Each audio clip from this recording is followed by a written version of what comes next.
Desde que llego que leído apunte, ¿qué onda? A lo mejor los colecciones. Patricia, Sí, algo a lo mejor no venden, yo creo que se va a salir a la universidad a vender. Claro, y ahí pagan Y nosotros como tontos pasándoselo, claro.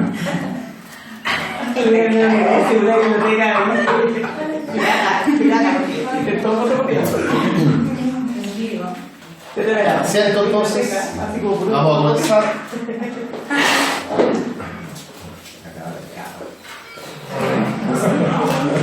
La cara de Ayer dejamos como título el auto de apertura. Estamos todavía en la etapa intermedia, estamos terminando la etapa intermedia ya del procedimiento ordinario penal. Y quedamos entonces para poder desarrollar el auto de apertura. Con esto termina la etapa intermedia, el auto de apertura del juicio oral. Que algo comentamos al respecto, pues señalamos que este auto de apertura, lo vamos a decir en un momento más, es la única información que recibe el Tribunal de Juicio Oral en lo penal. O sea, todo lo que va a haber en el auto de apertura es lo que va a tener a la vista el juez o los jueces, más bien, que participen en el juicio oral en lo penal. Es como la hoja de ruta. Ahí van a encontrar la información de las partes, las investigaciones, las pruebas que se deben considerar. Ya lo vamos a desglosar en todo caso con más calma. Ahí va a estar la copia de la querella, si es que la hay, de la demanda civil, si es que la hay, de la contestación, de la demanda civil, quiero decir, si es que la hubo, en fin. Este auto de apertura del juicio oral se dicta al cierre de la audiencia preparatoria, que fue la que vimos ayer, o sea, la audiencia con todo lo que vimos que podía suceder en ella. Esa audiencia termina con la elaboración de este auto de apertura. Se le llama, en términos coloquiales, el auto de apertura, pero en rigor no es un auto propiamente tal, sino que es una sentencia interlocutoria de segunda clase.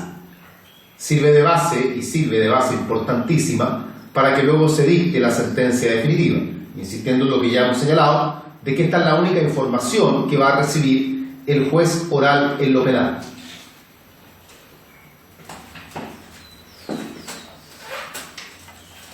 ¿Qué contiene el auto de apertura? ¿Qué contiene el auto de apertura? Contiene, primero, señala cuál es el tribunal competente.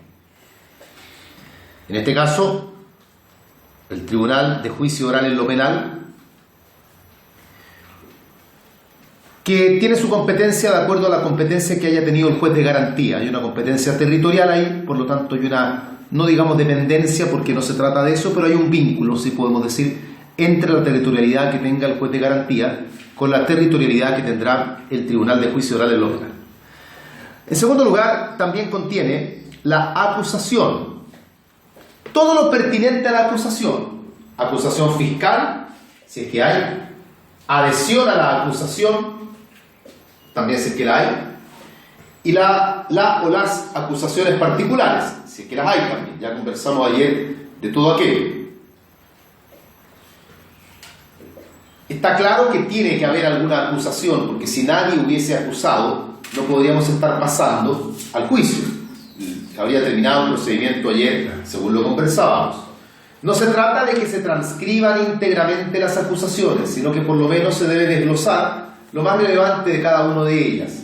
¿Por qué se les está acusando? ¿Qué pena está solicitando quien haya acusado, el fiscal o los querellantes, en fin? Pero debe señalarse, como les digo, lo pertinente a las acusaciones. Número 3, también el auto de apertura contiene la demanda civil, también si es que la hay, y esta podría no haberla, no hay ninguna necesidad, no hay ninguna obligación, digamos, de que exista demanda civil. En cuarto lugar, también debe contener las conversiones probatorias. Recordemos que ayer hablamos de la materia, diciendo que las conversiones probatorias son aquellas en que las partes le piden al juez de garantía que ciertos hechos se tengan por probados, para que no haya la necesidad luego de tener que estar probándolos durante el juicio. Esas son las convenciones probatorias, ayer conversamos de ellas, vimos que tenían que ser de común acuerdo, que esas convenciones probatorias no podían versar sobre ciertos hechos, sí sobre otros, en fin, ayer hablamos de esa materia. En quinto lugar, el auto de apertura también debe contener cuáles son las pruebas que fueron aceptadas para ser rendidas. No se han rendido todavía, se van a rendir en el juicio, pero no olviden que las partes tuvieron que haber señalado de qué pruebas piensan valerse. Y justamente en la audiencia preparatoria, las partes pudieron impugnar las pruebas de las contrapartes y acá por ende va a quedar el resultado de cuáles son en definitiva las pruebas que serán recibidas durante el juicio. En sexto lugar, se deben individualizar a las partes y a los terceros que serán citados durante el juicio oral. ¿Quiénes son las partes y quiénes son los terceros que serán citados durante el juicio oral? Hablamos de terceros porque estamos señalando, por ejemplo, a los testigos, a los peritos que vayan a ser consultados. Dentro de esto se debe indicar obviamente el domicilio de estas personas, indicándose además, sobre todo en el caso de los peritos, si deben o no ser remunerados y cuál será el monto que debe pagárseles. Todo eso debe estar también en el auto de apertura.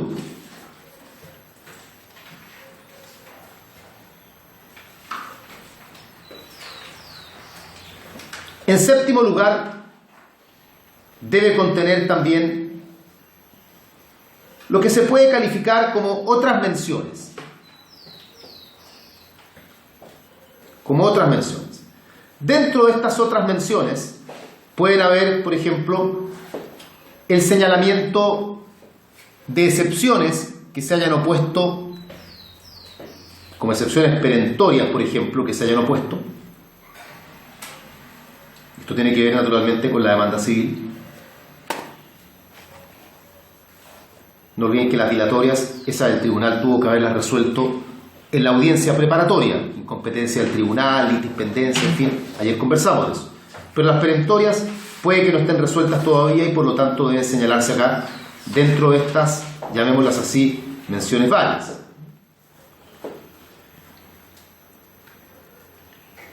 También otra mención que podría contenerse y que está dentro de estas menciones varias, como las estamos llamando,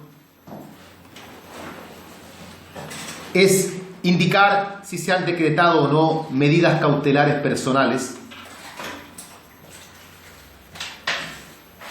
Por ejemplo, si existe prisión preventiva, si la ha habido, si todavía está vigente, cuánto tiempo ha durado la prisión preventiva. ¿Por qué? Porque la prisión preventiva luego se puede abonar a la pena. Entonces, si la persona es condenada, se le descuenta de la pena toda la prisión preventiva que haya tenido. Por eso es importante que se señale si ha habido prisión preventiva o si la hay todavía, cuánto es el tiempo que se ha cumplido de prisión. Y esa mención puede estar acá también en el auto de apertura. ¿Por qué decimos que puede estar? Porque puede que no haya prisión preventiva, pero si la hay, debe mencionarse ese tema. Bien, y por último, como número 8, y esto lo hemos repetido en innumerables ocasiones, deben cumplirse los requisitos comunes a todo escrito. A toda resolución judicial. Esto no es un escrito. Requisitos comunes a toda resolución judicial. La fecha y el lugar, la firma del juez, en fin, los requisitos que toda resolución judicial debe tener.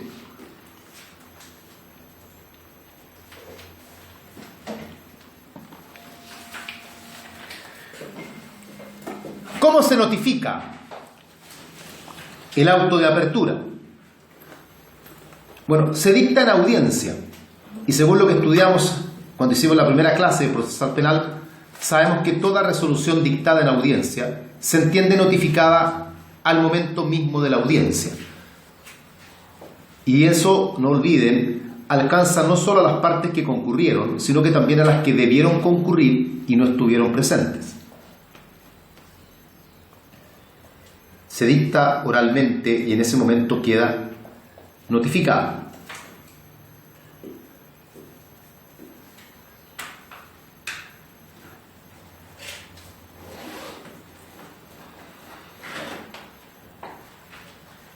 ¿Qué recursos proceden respecto de el auto de apertura?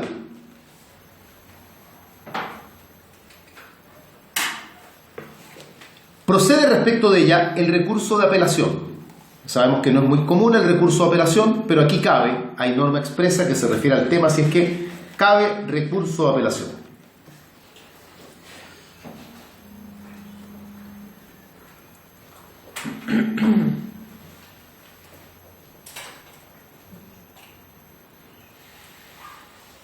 Esta apelación se concede en el solo efecto devolutivo, pero se concederá en ambos efectos en los siguientes casos.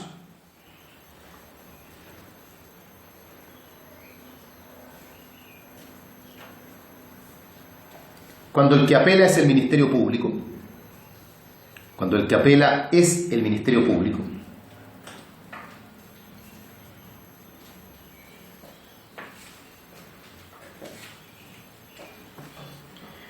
o también cuando la apelación tuviese como fundamento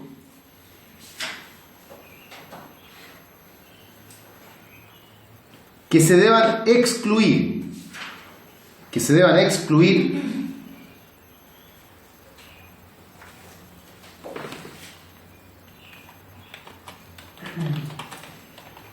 medios de prueba que fueron obtenidos de forma irregular.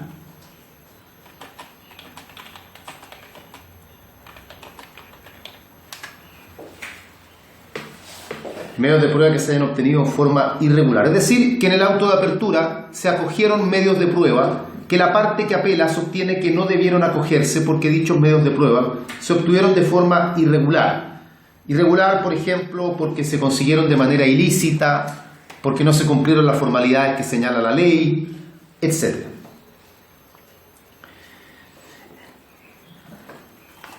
¿Qué sucede una vez dictado el auto de apertura? Dictado el auto de apertura,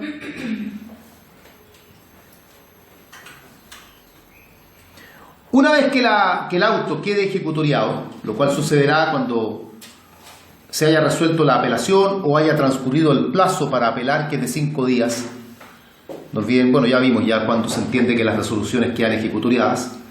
Si hay plazo, como es el caso que estamos viendo, si transcurre el plazo y entonces no se apela, hay que certificar todo lo que conversamos.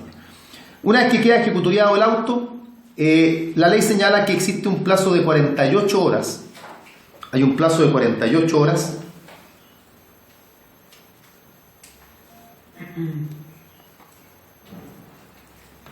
para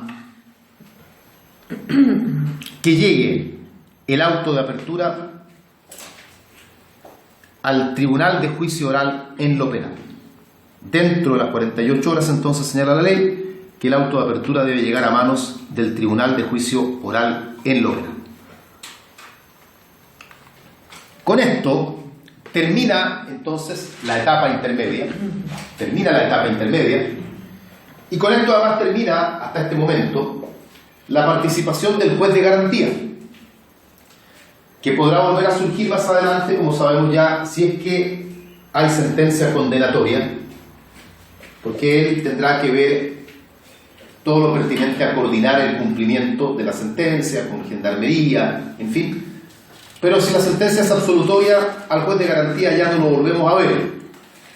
Así que por eso esto marca el final, y que puede ser un final definitivo. Y entramos, por lo tanto, a la tercera y última etapa del juicio, del procedimiento criminal, que es el juicio propiamente tal. La etapa denominada precisamente etapa de juicio oral. Estaba la etapa de investigación, luego está la etapa intermedia, ahora viene la etapa de juicio oral. ¿Qué características tiene esta etapa? ¿Qué características tiene esta etapa? Vamos bien. En primer lugar, en esta etapa van a participar todos los intervinientes del juicio, todos los intervinientes del procedimiento.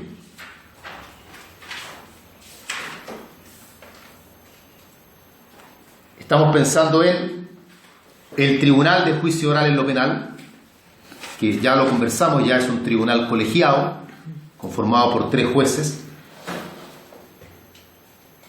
que deben estar siempre presentes, no puede ausentarse ninguno. En segundo lugar, también está presente el fiscal, siempre que haya acusación fiscal, porque si no la hay, el fiscal no está presente.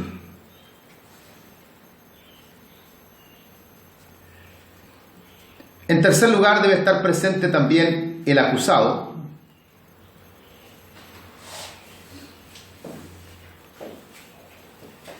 en caso que no asista, se puede dictar orden de detención en su contra.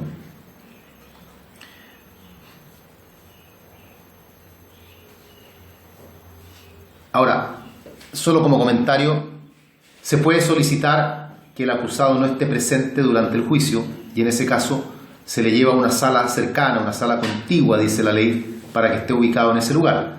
Pero en todo caso, si él regresa, debe ser informado de todo lo que se haya obrado mientras no estuvo presente. En cuarto lugar, debe estar presente también el defensor. No olviden que si el defensor no concurre, se puede decretar el abandono de la defensa y hay que nombrar a un defensor público y se le da un plazo, lo conversamos ya, para que se reanude la audiencia, porque no podemos traer a un defensor ahora que no tiene idea del juicio, no tiene idea de los hechos, no tiene idea de nada, más allá de las sanciones que le caben al abogado defensor por haber faltado a esta audiencia. En quinto lugar, debe estar presente el querellante,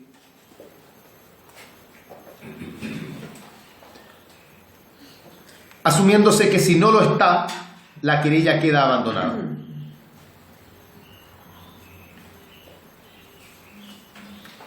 Y por último, también debe estar presente el demandante civil, que siempre que sea distinto al querellante, claro está. No lo califiquemos como víctima porque él no está cumpliendo su rol de víctima, sino que está como demandante civil. Si no demandó, si es solo víctima, no tiene para qué estar en la audiencia. Puede estar como puede estar cualquier persona nada más, pero no es un interviniente a esta altura. También sabemos que si el demandante civil no concurre a esta audiencia de juicio oral, también la demanda se tiene por abandonada. O sea, tanto para el querellante como para el demandante, concurrir a la audiencia de juicio es una carga procesal. No están obligados a hacerlo, pero si no lo hacen, sus actos, la querella por un lado, la demanda civil por otro, quedan abandonados. Segunda característica de esta etapa de juicio oral es que opera la bilateralidad de la audiencia. Opera la bilateralidad de la audiencia. Esto implica que todas las partes tienen derecho a alegar.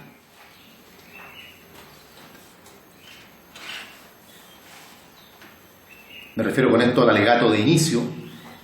Todas las partes tienen derecho a efectuarlo. Todas las partes tienen derecho a presentar pruebas, a interrogar y contrainterrogar testigos, a interrogar y contrainterrogar peritos. Eso lo pueden hacer todas las partes. Y todas las partes pueden además hacer el alegato de cierre, llamado también alegato de clausura. Ya veremos en un momento más cómo opera eso.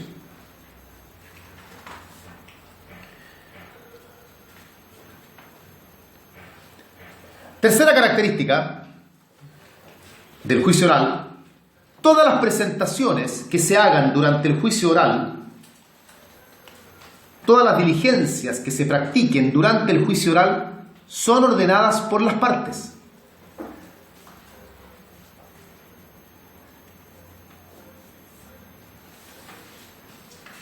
El Tribunal de Juicio Oral en lo penal no puede ordenar nada, no puede ordenar diligencias. Para eso estaba toda la etapa de investigación, además.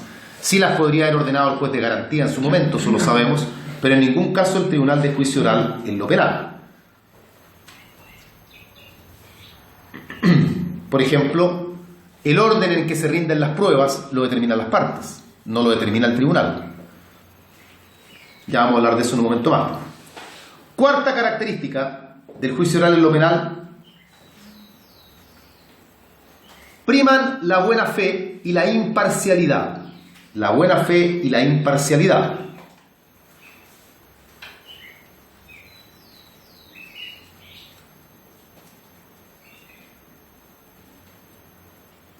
Esto quiere decir que el juez oral en lo penal, el tribunal oral en lo penal, puede excluir todo aquello que le parezca haya sido obtenido de manera irregular, de manera ilícita, pruebas, por ejemplo.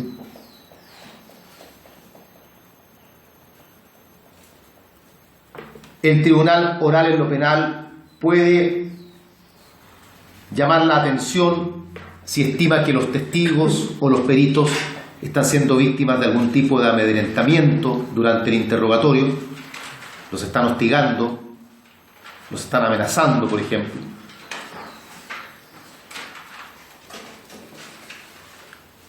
Otra característica, una muy obvia, que está en el nombre incluso, la oralidad. Todos los planteamientos, todos los alegatos durante el juicio oral en lo penal deben ser orales. Tanto así que si se acompañan documentos, estos tienen que ser leídos de viva voz. Lo único escrito es la sentencia, porque además no se va a escriturar de inmediato, según veremos. Pero aún así, cuando termina la audiencia, el resultado se conoce porque al menos en ese momento se debe señalar el veredicto. ¿Ya? Veredicto, como veremos, no es lo mismo que la sentencia. El veredicto es simplemente si es culpable o inocente. La sentencia ya es la que se redacta con todas las partes que conforman a una sentencia, que ya las hemos visto ya. Así que la oralidad. Otra característica: el juicio oral en lo penal es de registro completo. Registro completo. Con esto nos estamos refiriendo a que todo lo que ocurra queda grabado en audio o en video o a través de un estenógrafo. Da igual, no señala la ley específicamente cómo, pero debe quedar un registro completo de todo lo que haya ocurrido.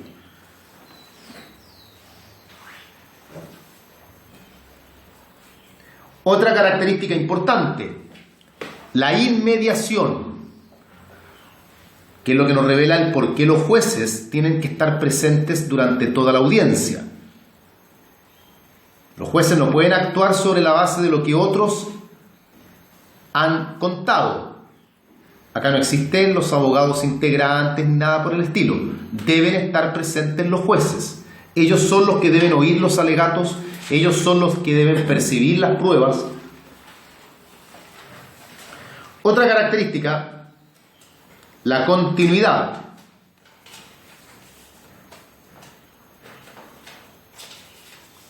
Esto significa que el juicio debe desarrollarse en una audiencia continua, en una audiencia ininterrumpida.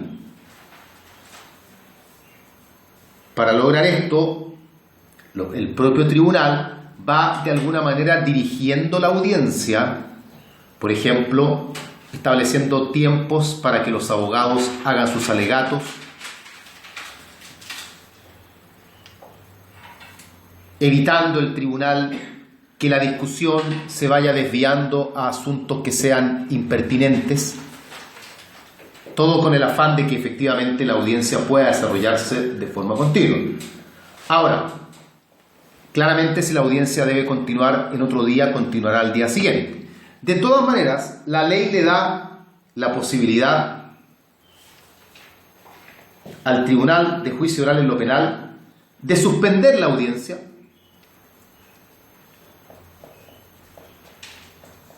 lo cual lo puede hacer hasta 2 veces y tiene que ser por alguna causa de absoluta necesidad. No señala la ley que se puede entender por aquello, pero un terremoto, un incendio, una enfermedad violenta y que afecte el desarrollo de la audiencia o algo por el estilo. Pero en todo caso, con suspensiones incluidas, la audiencia no se puede prolongar por más allá de 10 días. Y si así sucediese, el juicio es nulo y habrá que repetirlo completo. El juicio, la etapa de juicio, no piensen que hay que partir la investigación de cero, sino que la etapa de juicio deberá realizarse por completo nuevamente.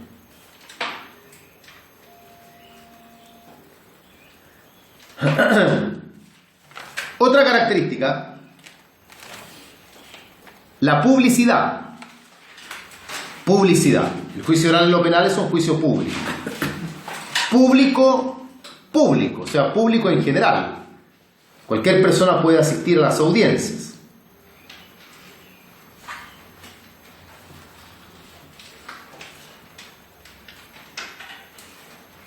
Sin embargo, esto tiene excepciones. Por ejemplo, se puede impedir el ingreso de ciertas personas a la audiencia. Personas que, por ejemplo, se estime puedan poner en peligro la integridad del juicio. No dramaticen, sino que imagínense, por ejemplo, una persona que se encuentre en estado de ebriedad, lisa y llanamente le pueden prohibir el ingreso a la audiencia, o alguna persona que quiera entrar con alguna pancarta, por ejemplo, insultando al Ministerio Público, también claramente se le puede impedir la entrada a la audiencia. También la publicidad tiene excepción en cuanto a que se le puede prohibir a los intervinientes que formulen declaraciones a los medios de comunicación.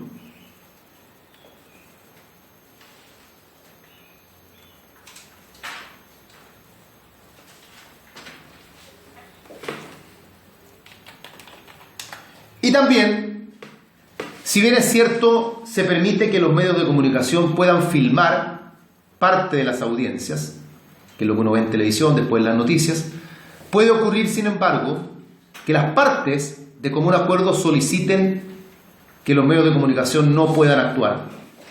Y ahí, si lo solicitan las partes de común acuerdo, efectivamente no pueden los medios de comunicación participar. Si no lo solicitan todas las partes, sino que solamente lo solicita alguna de ellas, será el tribunal el que resolverá si en definitiva pueden los medios de comunicación filmar o no. Esto no tiene nada que ver con el registro que debe quedar de la audiencia. Si la audiencia está siendo grabada para efectos del registro, eso se mantiene. Esto otro tiene que ver solamente con la exposición mediática, con el hecho de que participen o no los medios de comunicación. Otra característica, vamos a ver que la audiencia de juicio está dividida en ciertas etapas, tiene un orden, de manera tal que opera la preclusión. Como veremos, hay diligencias que se deben practicar en cierto momento, de suerte tal que si no se practican en el momento pertinente, precluye el derecho y por lo tanto no pueden intentarse después. Ya lo vamos a ver ya en un momento más.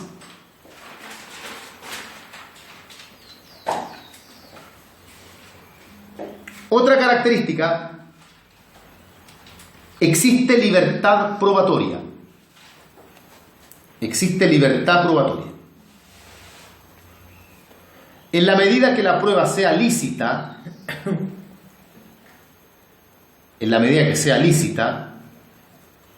todo medio de prueba es admisible.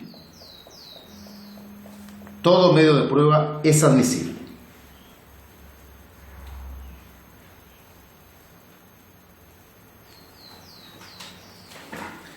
O sea, aquí no hay ningún inconveniente en recurrir a grabaciones en audio, grabaciones en video.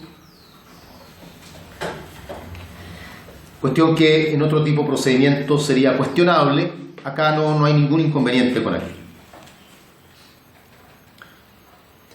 Por lo mismo, dentro de la misma característica, la apreciación de la prueba también es libre. O sea, la forma como el tribunal pondera los medios de prueba es libre. No tenemos acá un sistema en que se le diga al juez usted debe actuar o debe ponderar la prueba de tal o cual manera. Lo único que le pide la ley al juez es que, si bien es cierto, tiene libertad para ponderar la prueba, debe fundamentar la apreciación que haga. Debe dejar un fundamento de por qué la prueba fue apreciada en la forma que lo hizo. Pero la ley no le señala medios particulares para apreciar esa prueba.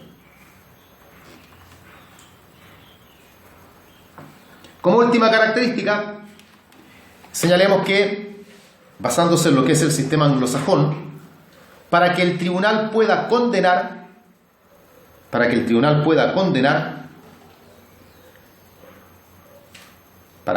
no digo para absolver, para condenar, debe llegar a una conclusión basándose en las pruebas presentadas. No puede especular el tribunal, sino que basándose solo en las pruebas presentadas, en el sentido o en la medida que la condena vaya más allá de cualquier duda razonable. O sea, si el tribunal tiene alguna duda, no puede condenar.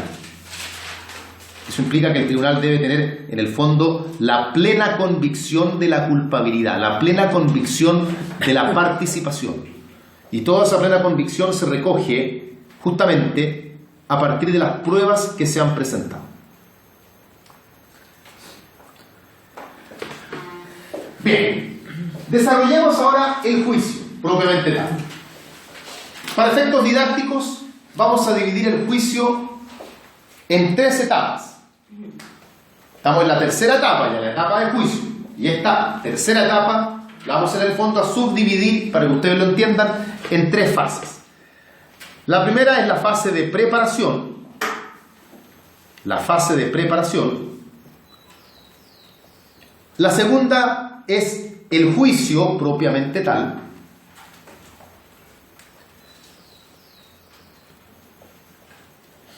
Y la tercera fase es la redacción y lectura de la sentencia.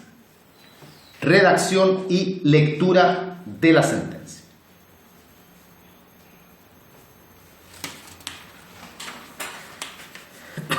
Vamos viendo entonces. Comencemos con la primera fase, que es la fase de preparación del juicio oral.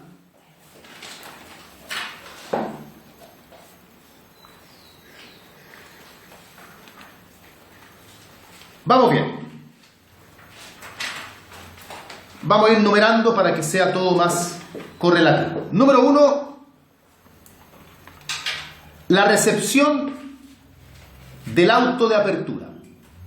La recepción del auto de apertura. No olviden que nuestra historia había terminado cuando el juez de garantía, dentro de las 48 horas, enviaba el auto de apertura al tribunal de juicio oral en lo penal. Bueno, justamente el primer punto aquí ocurre cuando ese tribunal recibe el auto de apertura. Con esto, con la recepción del auto de apertura, se van a producir los siguientes efectos. Primero, una cuestión meramente formal, que la causa sale del sistema de los jueces de garantía para entrar al sistema del Tribunal de Juicio Oral en lo penal. Lo que implica, entre otras cosas, que va a haber un cambio en el número de rol. De manera tal que si uno busca la causa en el sistema de ingreso, tiene que cambiar la forma de buscar. Para empezar, tiene que buscar en el sistema pertinente al Tribunal de Juicio Oral en lo penal y no en el sistema de los jueces de garantía, y cambia el rol además. Así que eso como un efecto que es formal, pero es importante. Segundo efecto,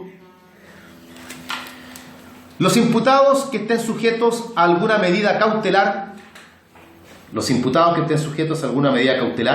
ahora quedan puestos a disposición del Tribunal de Juicio Oral en lo penal.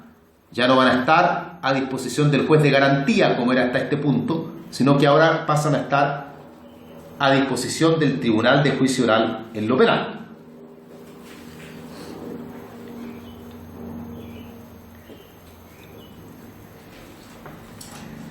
Bien, ahí tenemos el primer punto entonces, la recepción del auto de apertura. Número 2. El presidente de la sala, que es un juez, el juez presidente de la sala, cuando rcibe el auto de apertura, dicta una resolución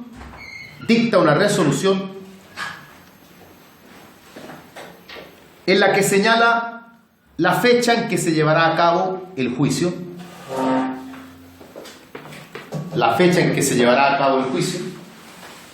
La ley señala que esa fecha no puede ser antes de 15 días ni después de 60 días de la recepción del auto de apertura. No puede ser antes de 15 días ni después de 60 días de la recepción del auto de apertura. Deberá señalar en esta resolución además en qué ciudad se hará el juicio. ¿Por qué decimos esto? Este no es un tema para examen de grado realmente, pero tiene que ver con los tribunales que son itinerantes, es decir, aquellos tribunales que se van asentando en distintas ciudades. Por razones económicas no se pueden establecer tribunales de juicio oral en lo penal en todas las ciudades del país. Entonces hay sectores donde el tribunal va desplazándose. Entonces la resolución tiene que indicar no solamente el día en que se llevará a cabo la audiencia, sino que en qué ciudad, porque se trata de tribunales que pueden estar un día aquí, otro día allá, otro día allá, otro día allá. Pero eso, como le digo, para examen de grado, saber lo que son los tribunales itinerantes no es tan relevante. En tercer lugar, la resolución debe indicar también el nombre de los jueces que van a participar de la audiencia.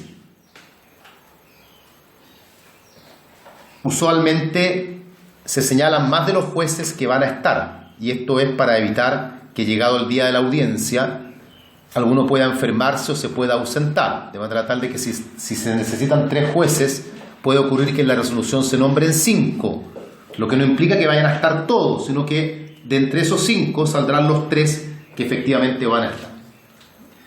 Y además, en esa resolución se debe citar a todas las personas que deban concurrir a la audiencia, que ya vimos quiénes son. Ya se ordena la citación de todas las personas que concurrirán a la audiencia.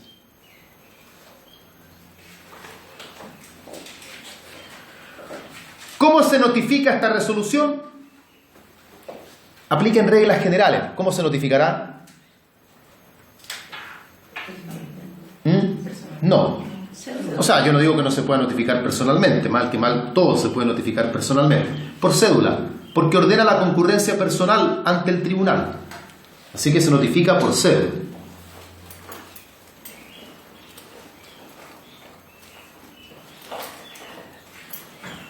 Desde la notificación,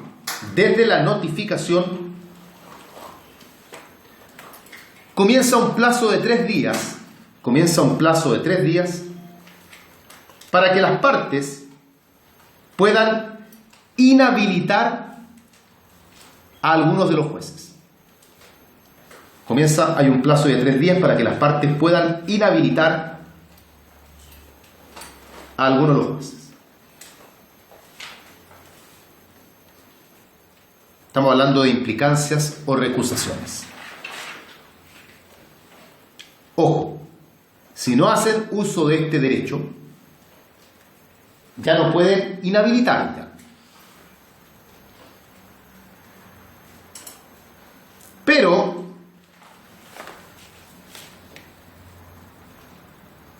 si los hechos por los cuales se puede inhabilitar son posteriores a estos plazos,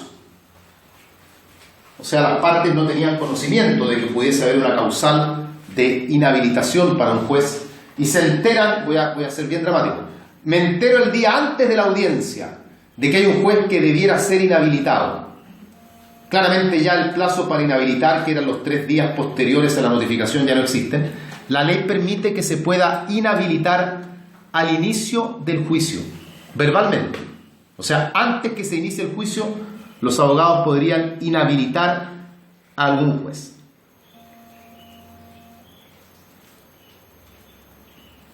Ahora bien, cuando un juez es inhabilitado, en el escenario que sea, tiene que ser cambiado por otro.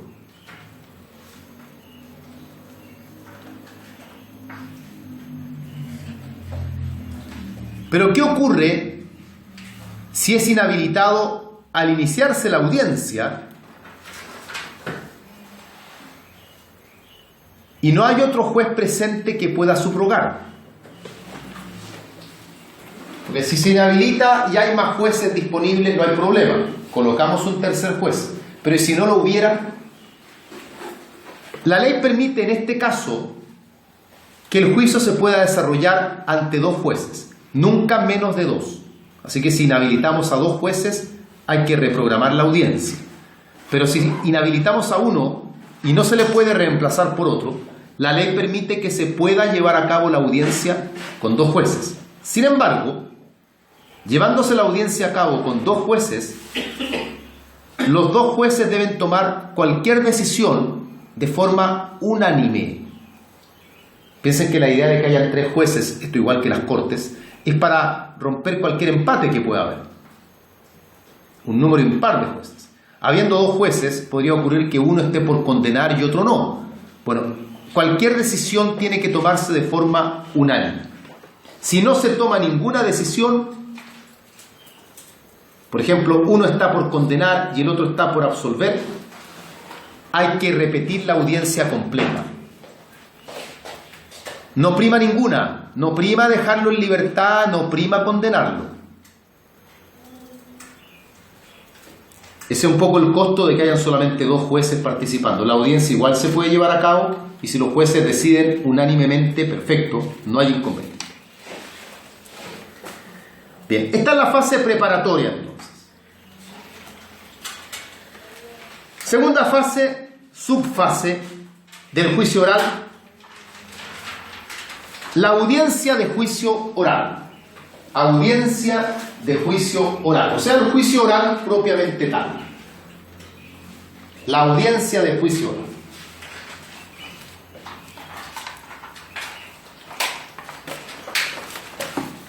Ya, vamos describiendo la audiencia. Vamos a ir numerando también para que sea algo correlativo. Número 1, la audiencia se inicia con el tribunal verificando la asistencia de los que debieron concurrir. Si están presentes los intervinientes, si están presentes los testigos, si están presentes los peritos.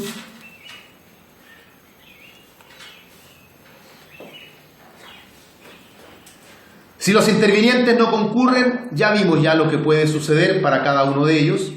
Si los testigos o los peritos no concurren, se decreta en contra de ellos orden de detención.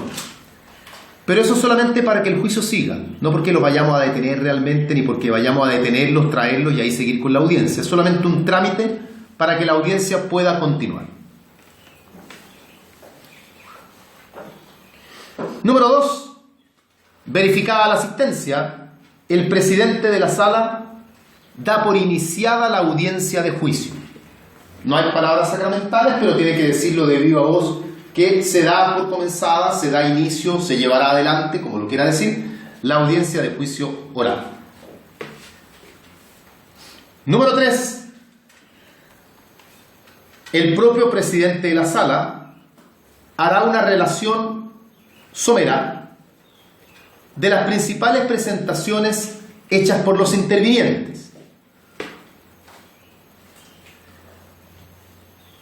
La acusación fiscal, la acusación particular, la demanda civil.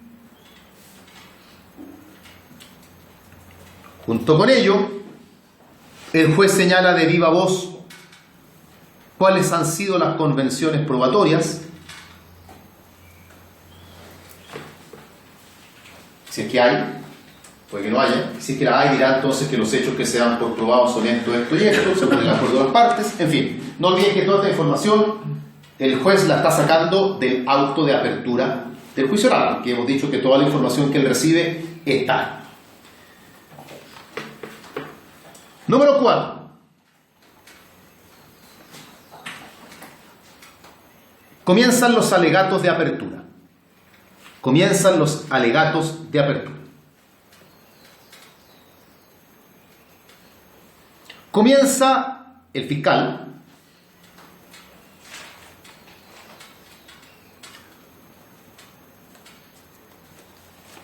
luego viene el querellante,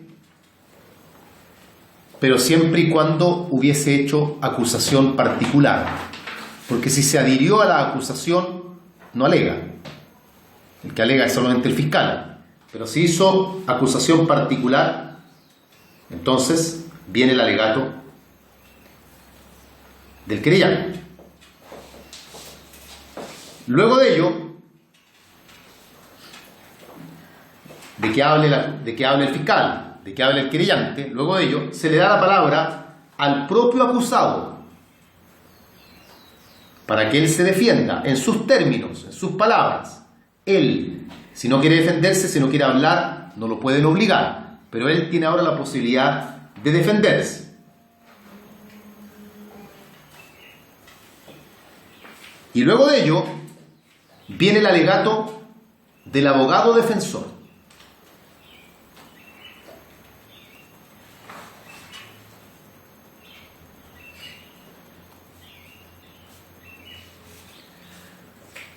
Con esto terminan los alegatos de apertura, que se pueden desarrollar por cada parte como lo estime pertinente. No hay acá ningún límite legal. Pueden cantar, si quieren recitar, leer, hablar, lo que estimen pertinente. No hay ninguna limitación acá en cuanto al cómo.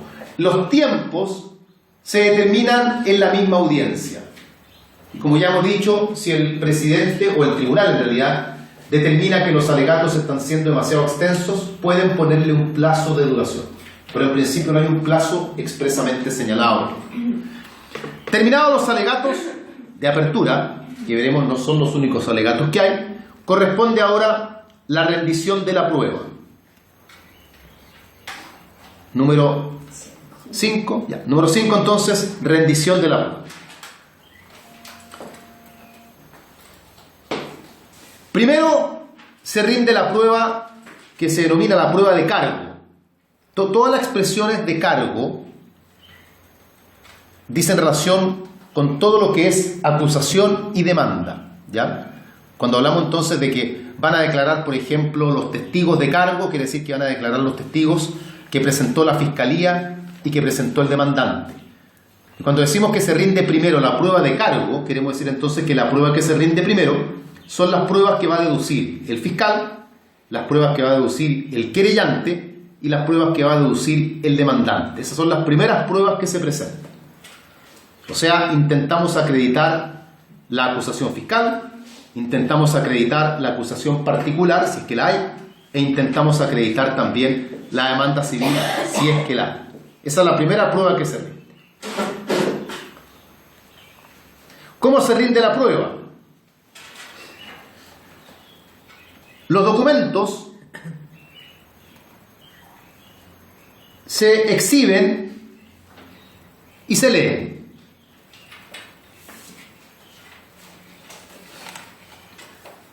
Los archivos electrónicos se exhiben de la forma pertinente. Si son archivos de audio, se colocará un reproductor de MP3. Si son archivos de video, se colocará un proyector para poder exhibirlos, pero hay que verlos, hay que oírlos o hay que verlos según corresponde. Los testigos y los peritos, ambos, son interrogados bajo juramento.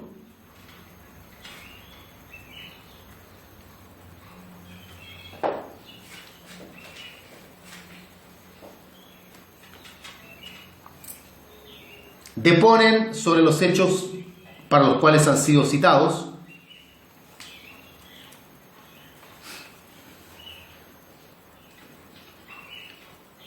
Si faltan a la verdad, incurren en un delito, que es el de falso testimonio en causa criminal, que es un delito que está tipificado.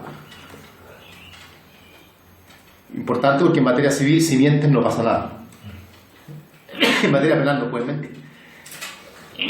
¿Cómo se llama el delito? Falso testimonio en causa criminal.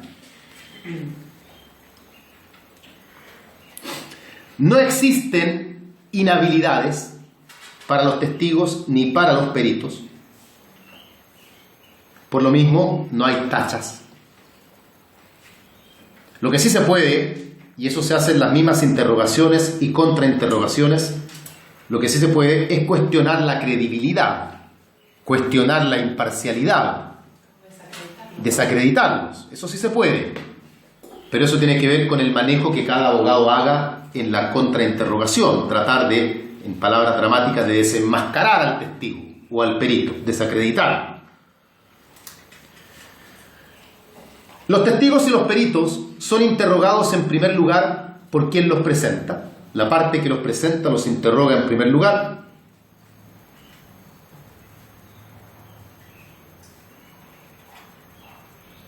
Y luego los interrogan las demás partes del juicio. Y finalmente los pueden interrogar también los jueces.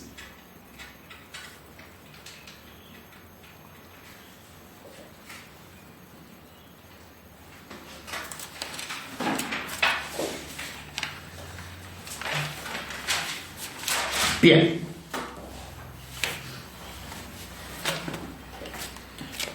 Luego de la prueba, número 7, luego de la prueba vienen los alegatos de cierre.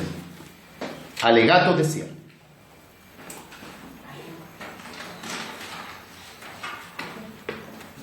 Los alegatos de cierre se desarrollan primero el fiscal, luego el querellante, si es que ha deducido acusación particular, y luego el defensor, fiscal, querellante, defensor. Luego de esos alegatos, vuelve la palabra al fiscal para que replique. Luego el fiscal vuelve al defensor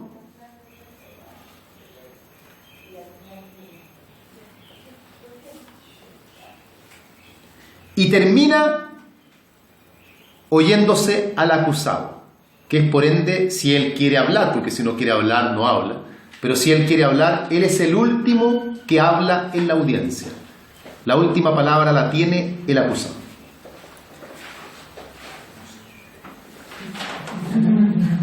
Luego de esto, y por último, número 8, no sé, número 7, el presidente de la sala declara de viva voz que el debate ha terminado.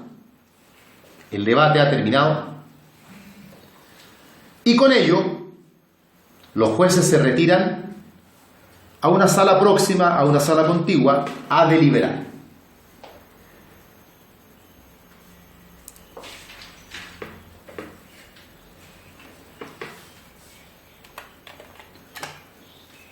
A deliberar. Bien.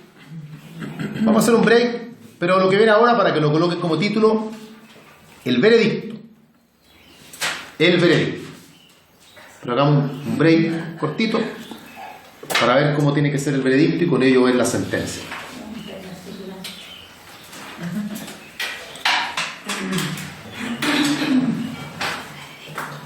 ¿Hoy día es el último viernes de clases? Sí. Sí.